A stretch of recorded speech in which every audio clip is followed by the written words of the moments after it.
우리가 이 사업을 하면서 쉽지 않은 느낌을 항상 아마 받을 거예요. 너무나 좋은데 왜 사람들이 이렇게 못 알아들을까? 그러면서 그것 때문에 끙끙 앓고 너무 힘들어하는 그런 경우를 다 겪고 있을 거예요. 지금 겪고 있나요? 아마 열심히 뛰고 있다면 다 겪고 있다고 생각합니다. 그러면서 자기 생각대로 안 되고 나오는 사람 하다가 또 그만두면 두 사람만 그만둔 거 아니라 본인까지 맛이 가고 힘들어지는 경우 너무 많죠. 꼭 하나 아셔야 됩니다. 우리가 얼마나 행복한 사람인지, 얼마나 행운아인지 한번 짚어볼까요? 전 세계 인구가 75억 인구가 된다고 합니다. 약 30만 명이 매일 죽습니다. 그리고요, 아파서 병상에 누워있는 사람은 전 세계 175만 명이 병상에 누워있다고 합니다. 어쩌면 그것이 많은 사람들의 마지막 정거장이 될 수도 있는 사람들이겠죠. 그리고 전쟁 때문에 엄청 고생하고 죽음과 투쟁하는 사람이 약 8천만 명이 된대요. 그리고 밥을 못 먹는 사람은요, 한 15억 인구 정도 된대요. 생각은요, 엄청 많더라고요. 그리고 전 세계에서 약 4천만 명이 매년 굶어 죽는다고 합니다. 그리고 약 25억 인구 가까이 이런 사람들은 1년에 새 옷 하나 사지도 못하고 밥 한 끼 제대로 못 먹는 힘든 삶을 산 사람이 약 40% 된다고 합니다. 2억 9천만 인구 정도는요, 돌아갈 집이 없는 노숙자라고 합니다. 이 숫자를 보니까 저 깜짝 놀랐어요. 생각보다 힘들어하는 사람이 이렇게 많은 걸 저 처음 알게 됐어요. 자, 이런 사람들이랑 비교하면 우리가 적어도 이런 일 하나도 안 겪고 있지 않던가요? 그래서 우리는 행복한 사람이라고 생각합니다. 전 세계 아파서 앞을 못 보는 실명한 사람이 1200만이나 된다고 해요. 그리고 각종 장애를 앓고 있는 그런 분들은 전 세계에 4300만 명 된대요. 이런 통계를 보고요, 진짜 상상을 초월하더라고요. 지금 내가 뛸 수 있다는 자체가 전 그 자체가 행복 아닌가 생각해요. 이런 분들이랑 비교하면 우리는 한없이 행복뿐만 아니라 행운까지 가지고 있는 사람입니다. 우리가 세상 살면서 많은 선행도 해야 되고요, 감사하는 마음으로. 그리고 절대로 사업을 하다 보면 누가 잘하니 못하니 어떤 세력 다툼이라는 것도 생기는데 그런 일도 생겨서는 안 되겠죠. 그리고 우리가 열심히 뛸 수 있는 자체를 감사한 마음을 가진다면 어떤 좌절에서도 쉽게 자신감과 투지를 잃어버려서도 안 됩니다. 우리 행복 속에 있는데도 불구하고 그걸 모르고 원망을 하고 있다면 그게 아마 인생의 최고 큰 불행이라고 생각합니다. 인생이 행복해지려면 몇 개 요소가 필요하죠. 하나는 건강입니다. 두 번째는 평안입니다. 그리고 세 번째는 즐거움이에요. 이 사업을 통해서 우리는 희망을 쫓고 있기 때문에 즐겁겠죠. 그리고 마지막 행복한다는 거. 자, 우리 주변에 뜻맞는 친구들이 있고, 그리고 우리를 항상 따뜻하게 사랑해주는 가족이 있고, 그리고 우리와 함께 더 잘 살기 위해서 노력하고 도와주는 파트너십이 되어 있다는 이 자체가 저는 큰 행운이라고 생각합니다. 우리 리더님들 행복하십니까? 행복하다고 생각하십니까? 사람의 수명하고 심혈관 수명은 똑같다고 합니다. 그러면 지금 심혈관 문제가 상당히 중요하다는 거죠. 그렇다고 뭐 소화 시스템은 필요 없고 면역 시스템은 필요 없는 건가요? 아니죠. 근데 심혈관 때문에 죽는 사람이 제일 많다는 거예요.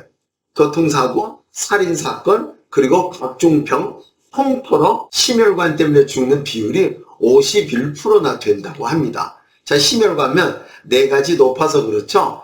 혈압이 높고, 그리고 혈당이 높고, 고지혈의 요산이 높은 거라고 합니다. 요산이 높아지면 통풍이 온대요. 이 네 개가 전부 심혈관에서 오는 문제랍니다. 근데 이걸 예방하는 아주 첫 번째가 혹시 뭔지 아세요? 필요 없는 몸에 있는 것들을 빼는 거랍니다. 바로 살찌면 안 된대요.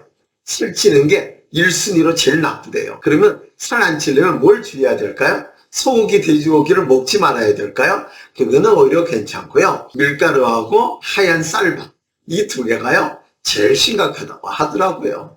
심혈관 문제 때문에 사망의 통틀어 원인을 얼마나 차지한다고요? 51%. 근데 암이는 또 어떨까요? 암이를 하다가 그만두는 경우가요, 여러 가지가 있겠지만 그 속에서 제일 크게 차지하는 부분은요, 바로 인간관계입니다. 사람과 사람의 소통에서 문제가 생겼을 때 그만두는 사람이 반 이상을 차지하거든요. 우리의 죽음과 똑같은 심혈관만큼 아미에서는 인간관계가 제일 중요한 거예요. 아미에서 이런 문제만 사라지면요, 사실 다른 문제가 별로 없거든요. 그렇게 하나 가지고도 사업된 사람이 있어요. 그 많은 걸 다 익혀야지 되는 건 아니거든요. 제가 초창기 22년 전에 중국에 갈 때 상해에 치과 의사 한 분 계셨어요. 그 치과 의사 선생님은요, 데모는 한 가지밖에 안 해줘요. 뭘 할까요? 치약. 그분은요, 치약을 뒤에서 벽면 하나를 치약을 이렇게 세워놓고 피라미드 모양을 만들어 놓고 자기가 그 앞에서 치약 데모를 보여주는 거예요. 그분은 치약 데모만 보여주는 거예요. 그거 가지고요, 그분 FC였어요? 아미는요, 한두 가지 제품 가지고도요, 사업을 얼마든지 해낼 수 있는 일이거든요. 그래서 아미는 능력이 부족해서, 전문 지식이 부족해서 못 해내는 거 아니에요. 결국은 위아래 이런 상하관계의 문제 때문에 사람들이 그만둔다고 합니다. 우리가 이런 인간관계를 잘하려면 항상 우리는 심태, 관념 얘기를 하죠. 사상 얘기는 왜 해요? 우리의 생각하는 이 사업의 크기에 따라서 우리가 작은 일에 목숨 거냐 걸지 않느냐가 결정이 되는 거거든요. 그래서 사상도 있어야 되고 좋은 관념, 그리고 좋은 심태. 그리고 오늘은 우리 리더님들과 얘기할 게 사람과 어울려가는 과정 속에서 조금 주의해야 될 그런 것들 짚어볼까 합니다. 가끔은 우리가 사람을 만나면 걔는 마당발이야. 쟤 진짜 아는 사람 많아. 아미하면 딱 맞아. 근데 기분 한번 시켜보세요. 한 명도 후원 못할 때가 있어요. 왜 그럴까요?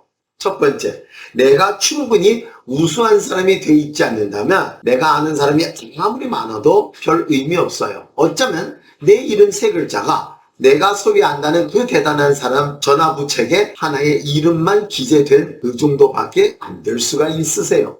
내가 우수한 사람 되지 않으면요, 그 누구도 없습니다. 내가 지금 해낸 게 없다면 사람들이 아무리 많고 아무리 있어도요, 내가 필요할 때 날 도와줄 사람 없다고 합니다. 그러나 내가 우수한 사람 되면 산골에 살아도요, 사람이 찾아오는 게 끊기지 않다고 합니다. 그러기 위해서 우리 모두 우수한 사람 되는 게 중요합니다. 사람과 사람의 관계 영원히 가려면 이익이라는 게 존재가 돼야 됩니다. 우리 함께 만날 때 그 만남이 이런 걸 내가 항상 도움을 받으면 너무 좋겠다 생각할 때 동시에 뭘 생각해야 되냐면, 그럼 이 리더님 왜 날 자주 만나지? 내가 또 뭘 해줄 수 있지? 그게 반드시 여기서 얘기하는 이익이 무슨 금전적인 거 그런 거 아니에요. 적어도 나는 매우 밝은 성품이라도 있다면, 그러면 그 리더님 와서 날 도와줄 때 나는 항상 기분이라도 좋게 해주는 밝은 웃음을 가지고 있으면 그것도 하나의 큰 장기겠죠. 그래서 내가 우수해진다는 게 단지 무슨 학벌 좋아야 되고 돈도 많아야 되고 그런 걸만 얘기하는 건 아니에요. 뭔가 딴 사람이 보기에 당신은 지금은 힘들어도 당신 싹수 보니까 나중에 분명히 크게 될 거야. 왜? 성품이 너무 좋고 너무 선량하기 때문에. 그것도 나의 우수성으로 볼 수가 있겠죠. 한필에 말을 봤어요. 근데 그 말을 쫓아갔는데 그 말을 잡을 수 있을까요? 겁나 빨리 뛸 텐데 그 말을 쫓아가지 말래요. 풀을 심으래. 잔디에다가 풀을 많이 심으래. 그러면 내년 봄이 될 때 그 풀 뜯어 먹으러 수없이 많은 말이 찾아올 거래요. 그때 그 속에서 당신이 원하는 말을 고를 수가 있다고 합니다. 그래서 내가 먼저 조건을 만들어 놓지 않으면 아무리 많은 사람 많아도 소용이 없다는 거죠. 자, 두 번째, 바로 모든 일은 자신에 대한 요구를 하는 게 중요하지 남한테 요구하면 안 된다고 합니다. 제일 부질없는 짓은 뭐냐면 다른 사람을 변화 주고 싶은 사람이랍니다. 우리가 절대로 남을 변화 줄 수 없다고 합니다. 만약에 줄 수 있다면 환경 속에서 그 사람을 변화를 주지 내가 누군가를 변화를 준다는 게 불가능합니다. 가능한 거는 바로 내 자신이 신한테 요구하는 거예요. 그래서 어떤 상황이든지 내 변화서부터 시작하는 거예요. 근데 대다수의 사람들이 왜 자꾸 혼란이 올까요? 세상은 세 가지 일밖에 없답니다. 하나는 하나님의 일, 하나는 다른 사람의 일, 또 하나는 자신의 일이라고 합니다. 근데 하나님의 일은 우리가 관여 가능하네요? 관여 불가능합니다. 근데 다른 사람의 일은요, 관여하면 안 되는 거예요. 그래서 세 번째, 나나 잘하자. 나만 잘하면 됩니다. 나만 잘하면 되는 겁니다. 그래서 항상 우리 자신을 잘 관리하면 모든 게 다 대인관계가 좋아질 것 같습니다. 자, 세 번째, 좋은 사람은 필히 좋은 응답이 올 것이다 라는 말이 있죠. 착하게 성실하게 살면 분명 크게 돌고 돌아서 자손에게 덕도 싸지만 나한테 다시 돌아온다는 얘기도 있어요. 그러나 좋은 사람한테는 언젠가는 좋은 보답이 오겠지만 대책 없이 좋은 사람한테는 그 답은 오지는 않습니다. 다 선량은 매우 귀한 거지만 그 선량을 잘못되어 갖고 남한테 함부로 약점으로 잡혀서 쓰게 되면 우리는 어마어마한 손해라는 걸 보게 됩니다. 나의 선량이 다른 사람이 악이용해 갖고 우리를 상처를 입혀줄 수가 있습니다. 내 착함을 알아주는 사람한테 착하게 살아야지 아무한테나 대책 없이 막 착하게 살면요 나중에 엄청 많은 상해를 입게 되세요. 그래서 사람을 구분하는 눈도 있어야겠죠. 대책 없이 좋은 사람 돼서는 안 됩니다. 사람을 알아보는 눈. 그러나 우리한테 그걸 다소 없더라도 이런 좋은 환경 속에서 계속 오래 있다 보면 사람을 구분하는 눈도 아마 키우게 되지 않을까 생각합니다. 오지랖 넓어서 아무한테나 잘해주는 건 하지 않으신 게 좋습니다. 자기 자신을 보호해야 됩니다. 자, 네 번째, 누군가를 너무 싫어해도 거기까지 안 가셔야 됩니다. 즉 듣기 싫은 소리, 얼굴 찡그리고 우리 꼴보기 싫은 사람 만나면 말도 섞기 싫잖아요. 심지어 상대를 투명인간으로 취급하고 그거는 절대로 하면 안 된다고 합니다. 자, 한 사람이 아무리 싫어도 그냥 적당선에서 기본 관계는 그래도 유지하는 게 좋습니다. 우리가 중국 사람이 얘기하는 상관이라는 게 있습니다. 상관. 상관이 맞지 않으면 섞이지 않으면 좋다. 그게 세계관, 가치관, 인생관입니다. 세계관은 안목을 얘기하는 거예요. 얼마나 넓은 세상을 봤느냐를 얘기를 하는 거고요. 그리고 가치관. 각자 생각하는 게 다르잖아요. 어떤 엄마는 아이들한테 하루 세 끼 따뜻한 밥 먹이는 게 자기의 가치관이고 또 어떤 엄마는 애들이 가끔 찬밥 먹어도 얘 미래를 위해서 내가 책임질 수 있는 엄마 돼야지. 그럼 그 후자의 엄마는 또 다른 가치관을 가진 거예요. 우리는 바로 후자의 엄마 같은 사람을 찾고 있는 사업이죠. 그리고 세 번째, 인생관. 그냥 위로 비교하면 모자라도 밑에보다는 낫다. 그걸 인생관으로 삼으면 그분은 생활 중심의 삶을 살겠죠. 그러나 우리의 인생관은 그래도 조금 더 난 한 단계 한 단계 성장 나가는 발전형의 인간이라면 우리의 인생관은 또 다른데 근데 이 상관이 맞지 않으면요 오래 섞어도 섞어지지가 않습니다. 그리고 레벨이 안 맞으면 자꾸 소통하려고 하셔도 너무 힘드실 거예요. 그 사람의 레벨, 그 사람의 눈높이에 맞춰서 진행을 하셔야 됩니다. 봄에 이쁜 잠자리를 봤어요. 그 잠자리한테 겨울 얘기하면 걔는 뭐라 그럴까요? 무슨 소리야? 난 추운 날이 뭔지도 몰라. 왜? 걔는 수명이 4개월이거든요. 걔는 봄에 왔다가 여름에 죽습니다. 걔한테 겨울 얘기하면 돼, 안 돼? 안 될 거예요. 거북이한테 인생은 짧다 하면 거북이가 이게 뭔 소리야? 거북이는 350년 살거든요. 걔는 길다고 생각할 거예요. 그래서 서로 생각하는 레벨이 다르면요. 대화가 진행 안 됩니다. 그래서 어떻게 해야 될까요? 아니다 싶을 때는 적당선을 유지하는 그냥 친구로 지내시면 돼요. 절대로 기억하십시오. 왼수는 만드시면 안 되세요. 자, 다섯 번째는 경청입니다. 우리가 사람과 사람이 어울려가는 과정 속에서 가끔 너무 친해지면 무슨 일이 생길까요? 어떤 대화를 해요. 그러다가 꼭 중간에 한참 말을 하고 있는데 말을 중간에 끼어들어온 사람들이 있어요. 그거 자꾸 하면요. 그 발언하는 사람 다 끝나기 전에 끼어들어오면 그 사람한테 미움을 받게 되세요. 자, 예를 들어서 4명이 모였어요. 그냥 친교를 할 때 꼭 기억하십시오. 커피숍에서 1시간 있을 거라면 각자 말할 시간은요 15분씩 밖에 없다는 걸 꼭 아십시오. 특별하게 어떤 소통하고 공부하고 그런 시간이 아니라면 그냥 어울리는 시간이라면 그 인원수 나누기 함께 있는 시간에 등분만 얘기를 하셔야지 이상을 얘기하시면 그거는 말이 많다고 하는 거예요. 그리고 또 가끔 헛소리 하는 사람들이 있어요. 헛소리는 하지 마세요.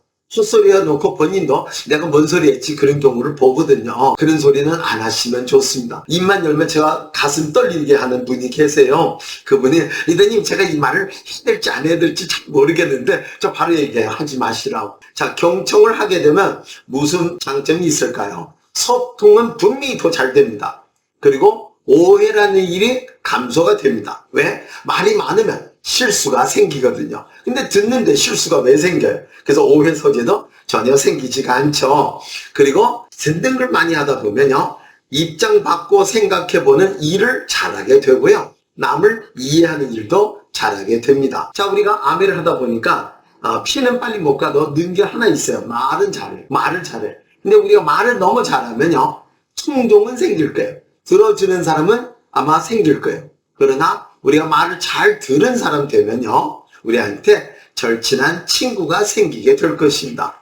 그래서 사람과 사람을 어울려 나갈 때 경청하는 것도 매우 중요하다고 생각합니다. 자, 6번째. 너무 급하게 한 사람을 사랑하지 마십시오. 그리고 너무 급하게 한 사람이랑 친하게 지내지 말랍니다. 왜죠?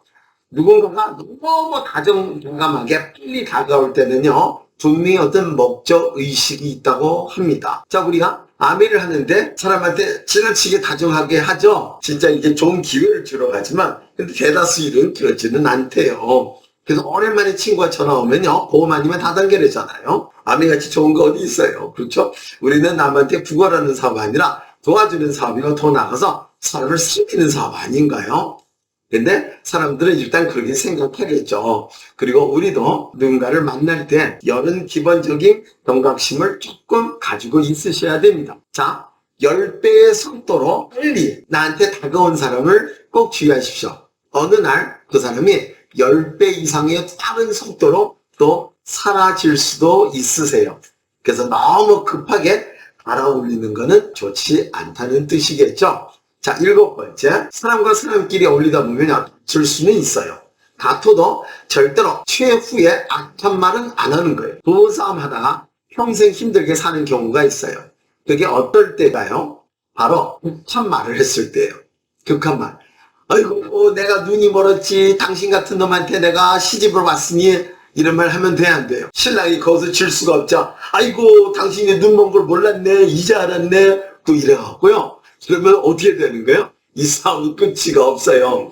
근데요, 여자는 남자한테 함부로 좀 해도 괜찮은데 남자가 여자한테 함부로 하면 절대 안 된대요. 그럼 왜 그럴까요? 남자는 잘 까먹고 여자는 안 잊어먹는데요. 마음에 맞지 않는 일을 만날 때 어떻게 해야 될까요? 절대로 바로 응답을 하지 마시고요. 30초를 조금 참다가 얘기를 하세요. 얘가 왜 이렇게 말을 하지? 바로 튀어나가면요. 남의 가슴을 찌르는 비수 같은 말을 나가게 되거든요. 30초를 참으세요. 꼭꼭 참으세요. 30초면요. 적어도 끓는 물이라도 그냥 뜨거운 물로 변하지 지는 않아요. 조금 식은 후에 이성을 찾고 얘기를 하는 겁니다. 이런 말이 있죠. 어떤 문제를 풀 때 먼저 마음을 풀으라고. 마음을 먼저 풀고 일을 또 가서 풀어야지 홀홀 타오르고 있을 때 일을 풀잖아요. 근데 절대로 풀리지 않다고 합니다. 기분 나쁜 일을 풀려고 할 때 내가 먼저 진정 후 그리고 그 일을 푸는 걸 하셔야겠죠. 그래서 냉정한 후에 이성을 찾은 다음 이야기를 하는 게 좋겠죠. 그리고 8번째, 절대로 누군가와 지금 내가 친하고 있는데 그 관계를 과다하게 높이 평가하지 마십시오. 어쩌면 서로가 그 상황에 맞는 주고받는 이익 때문에 친하게 지낼 수 있는데 감성이 높은 사람들은 상대가 나를 좋아하는 줄 알고 상대는 어쩌면 내가 좋아하는 만큼 아닐 수도 있거든요. 그러다 보면 어떤 일이 생길까요? 어떤 결정적일 때 만땅 기대하다가 실망이 올 때 그때는요 냉동실로 들어가게 됩니다. 완전 맛이 갈 수가 있거든요. 그래서 적당선을 가지고 사람과 어울리는 게 되게 중요할 것 같습니다. 9번째는 우리는 모든 걸 다 얘기해줘요. 모든 거 사심없이 다 얘기해줍니다. 그거는요 하나의 칼을 상대한테 한자루로 주고 칼날을 나를 향하게 하는 일을 한 거나 똑같다고 합니다. 잘 모르는 사람한테 얘기해봤자 30% 그리고 친한 사람이라도 50% 이상은 안 해야지 나한테 여유 있는 공간, 즉 내 자신을 보호해주는 공간을 남기는 게 제일 좋다고 합니다. 우리가 심태도 좋고 관념도 좋은데 사람과 어울려 나갈 때 얘기하는 이런 내용들을 우리가 조금 숙지해서 진행을 하게 되면요. 저도 우리 자신을 보호하고 상처도 안 입고 그리고 남하고 또 오래오래 관계를 유지할 수 있는 그런 데 도움이 되지 않을까 생각합니다. 자, 어제의 태양은 오늘의 빨랫감을 절대로 말릴 수가 없습니다. 내일의 비바람 절대로 우리 오늘의 옷을 적실 수가 없습니다. 너무 많은 생각하면요, 인생이 엄청 힘들어진다고 합니다. 자, 어제의 걱정 때문에 오늘의 행동이 영향받으면 안 됩니다. 지나온 일 다소 기분 나쁘고 잘 풀리지 않는 일이 있어도 오늘 최선하는 게 제일 중요합니다. 필요 없는 거 잊을 건 잊으세요. 내려놓을 거 내려놓으시고. 우리 가끔 너무 싫어하는 사람 있을 때는요, 우울한 표정을 지닙니다. 그래서 물어봐요. 그럼 자기 회사에 상사가 어떻게 자기한테 했다고 완전 시부렁시부렁 난리 났어요. 근데 그 상사는 어쩌면 지금 아주 편안하게 집에서 콜라 마시면서 새우깡 먹고 TV를 편안하게 볼 수도 있는데, 근데 우리가 나를 괴롭힌 그 인간을 잊지 못하고 지금도 떠들고 있다면 얼마나 불쌍한 거예요. 그래서 잊을 건 잊고 내려놓을 거 내려놓는 게 제일 중요합니다. 그래서 항상 우리가 세상 살 때 초심, 영리의 마음으로 미소 지으면서 전진하는 사람 꼭 되시기를 바라고요. 어제 일은 의미 없습니다. 이미 다 지나갔거든요. 내일 일은 아직은 오지 않았기 때문에 미리 걱정하지 마시고 우리가 할 수 있는 게 바로 현재입니다. 현재 바로 나의 것입니다. 단 하루하루 절대로 낭비하지 않고 최선을 다해서 열심히 해나가면 그게 바로 우리 원하는 걸 취할 수 있는 방법 아닌가 생각합니다. 자, 1억이라는 돈이요, 10년 지나면 가치가 얼마 정도 될까요? 정확한 통계에서 나온 거를 한번 이야기를 해드릴게요. 1억이라는 돈이 10년 후의 가치에 홍화 평창 지수에서 볼 때는요, 홍화는 뭐예요? 유통하는 돈을 얘기하는 겁니다. 평창은 뭐예요? 물가 지수를 얘기하는 거예요. 즉 10년 정도 지나면 4% 성장한다고 볼 때 1억이 6,800만 된대요. 그러면 32%가 빠진다는 거예요. 그리고 경제 성장의 기준으로 봤을 때 평균 1년에 한 5, 6% 정도는 성장을 한다고 합니다. 그러면 1년 후에 1억이 5,600만 원 가치밖에 안 된대요. 그리고 또 화폐 공급량, 우리나라는 어떻게 될지 모르지만 미국에는 달러를 못 찍었다고 합니다. 이런 게 다 화폐 공급량을 만들어내는 거죠. 이런 상황이 기본적으로 10년에 정상적으로 해도 한 10% 정도의 문제가 생기면 그러면 1억이 3,900만 원이 돼버린다고 합니다. 1억을 지금 리더님들 한번 생각해 보세요. 혹시 신랑 연봉 1억 받으세요? 그럼 그 1억 받으면 10년 후에 2억을 받으셔야지 지금처럼 산대요. 어떻게 지금 1억 받으신 분들 10년 후에 그냥 직장 다닌다면 2억으로 올려줄까요? 근데 아미는 너무나 재밌는 게, 제가 23년 전에 시작할 때 그때 파운더스 다이아몬드의 연봉이 8,500만 원이었어요. 근데 20년 조금 지난 지금은 파운더스 다이아몬드는 연봉이 2억 5천 정도 돼서 진짜 이 물가에 맞춰서 수입이 올라가는 게 정확하게 느껴지더라고요. 그래서 리더님들이 지금 열심히 분투해서 7, 8년 후에 7년은 2028년도에 실적을 가지고 9년차 2029년도 A70에 참석하러 갈 수 있을 때 리더님이 만약에 튼튼한 파운더스 다이아몬드가 되시면 지금 나오는 그 2억 5천 연봉이 아니라 아마 2배는 안 돼도 아마 3억 5천 이상의 연봉자가 되는 거 아닌가 생각합니다. 공무원 한 분이 20년 동안 청춘을 다 바쳐서 한 달에 나오는 연금이 200이라고 합니다. 근데 200을 정해놓은 그 200이 홍화 평창 등등 이런 문제 때문에 물가가 떨어질 때 그 200이 400 될 일은 생기거든요. 내 암에서 이런 걸 걱정되지 않게 다 맞춰서 해나갈 수 있는 멋진 일입니다. 아멘을 못 알아들으면 알아듣는데 노력하지만 알아들은 후에는 꼭 절로 투구하는 우리 모두 되시기를 바라고요. 당신이 목이 마르다고 얘기할 때 나는 당신에게 따뜻한 물 한 잔을 줬다. 그러나 당신은 자꾸 음료수를 생각하면서 음료수만 마시기 시작했다. 음료수를 한참 마셨더니 목이 더 마르고 갑자기 내가 아까 준 따뜻한 물 생각해서 가지러 갔더니 그 물은 이미 따뜻하지 않고 있는 대로 다 식어버린 물이 돼버린 거예요. 이런 얘기가 있죠. 당신이 나를 좋아할 때 나는 아무런 느낌이 없었다. 당신이 나를 끔찍히 사랑할 때 그제서야 내가 조금 느낌을 가졌다. 당신이 떠난 후에 비로 내가 당신을 끔찍히 사랑하게 되었다. 당신의 변화가 너무 빠른 건지 나의 반응이 너무 느린 건지 지금 우리가 이 사업을 해나갈 때 우리한테 도움을 주는 사람이 있을 것입니다. 여러분들의 이런 성공을 열심히 도와주려는 사람들이 있습니다. 자, 이 도움을 언제 받으셔야 될까요? 그래서 지금 우리가 함께 뛰고 리더님들의 사업을 열심히 도와주려고 할 때 우리 변화가 빠르다고 하지 말고 그 반응 빠르는 여러분들이 돼서 함께 화이팅해서 결과를 만드는 우리 모두 꼭 되시기를 바라겠습니다.